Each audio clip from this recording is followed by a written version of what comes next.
once individuals you do get arrested and get found out, you find out very quickly indeed whether it is a belief and it's something that they're living and it's something that they don't regret, or it's something that another way of recruiting an agent, a spy, is that you find something compromising on them and effectively blackmail them into working for you.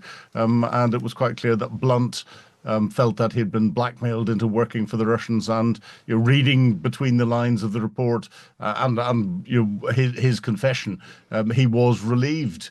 You'll only really know what was going on inside the individual's mind if you were inside his mind. But it's fascinating insights when you see these so many years in the future. 9 decades after they first betrayed their country, and more than 60 years after they confessed their treachery, the stories of the Cambridge spies, Kim Philby and Anthony Blunt, have been laid bare after the release of declassified MI5 files that are currently going to go on display at the National Archive. The files span from the 1930s, and the documents include both men's confessions and reams of detail covering their lives as spies. A report of Philby's confession, for example, reports him as saying that if he had his whole life to lead again, he probably would have behaved the same. Well, let's find out more. Philip Ingram, the former military intelligence officer, is here. Philip, good morning. Good morning. Remind us, if you can, Philip, who the Cambridge spies were and why they were so infamous.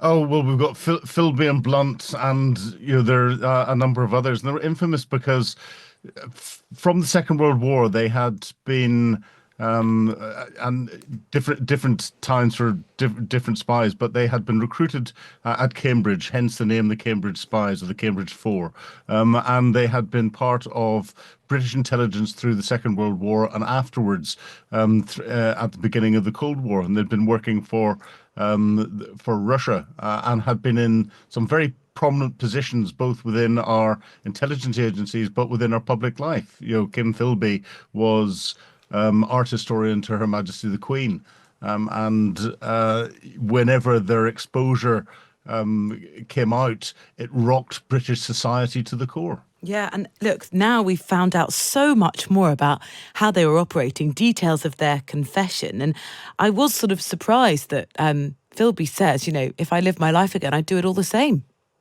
Well, very much so, and it shows, whenever you're trying to recruit agents or recruit spies, the best ones that you can get are those that have got a personal conviction to support the beliefs that you have, and this is where his beliefs were the Soviet beliefs. And therefore, his motivation was not financial or not through being compromised in any other way. It was a personal belief. And when you get agents or spies who have got those beliefs, they will tend to go on and live to the very end that what they were doing was right. What was interesting, the case of Anthony Blunt, the Queen's art historian, they had quite a close relationship, and these declassified files track the entirety of Blunt's relationship with the Secret Service. And what surprised many people was that the Queen wasn't informed for years of the scale of his treachery. Well, yes, but Her Majesty probably didn't need to be informed. And this is the intelligence agencies and the security agencies will work on. They'll do a risk assessment, and it's quite clear that they had known about him or suspected him for quite some time. So they will have limited what access he's got. They'll have limited those that they'll have informed, including clearly Her Majesty, so that there'd been no suspicion cast on him, and then they'll have been observing him, and some of the other reports released talks of how the surveillance operations happened, but they'll have been observing him to try and identify the extent of his connections and other potential agents that he was either using or that had been recruited by the Russians and were working directly to them.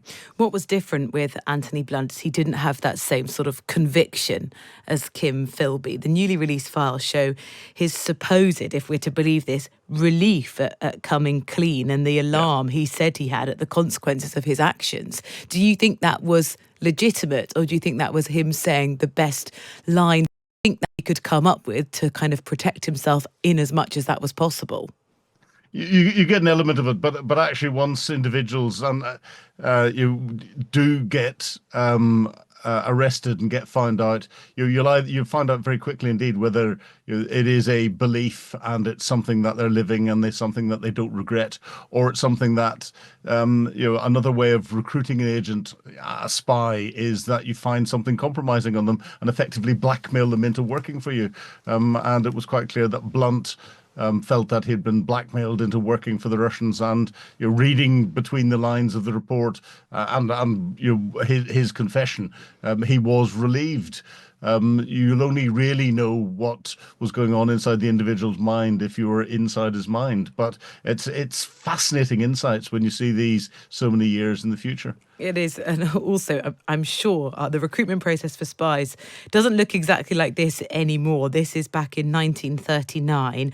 The instruction sort of manual, the booklet, the observation booklet said you mustn't be tall, no more than 5'8". You shouldn't be too short. That's conspicuous. You should have good eyesight, good hearing. Some of the detail is just wonderful. Oh, the detail's fascinating, but you say it doesn't apply now.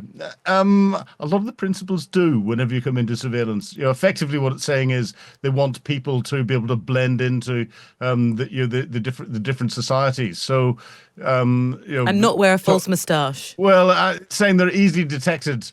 They're much better now, but you have to be adept. You wear old clothes, a cap and muffler when in slum quarters, and be better dressed in the West End. This is one of the challenges of the intelligence agencies today, and we see this with MI6 and MI5, and MI5 carrying out security duties across the UK. It's trying to recruit people to go into different communities, and therefore, it's not just the way people dress; it's also the way people look and whether they would fit into those communities. Hence, why we see such a drive for diversity recruiting across the security service. Yeah, of course.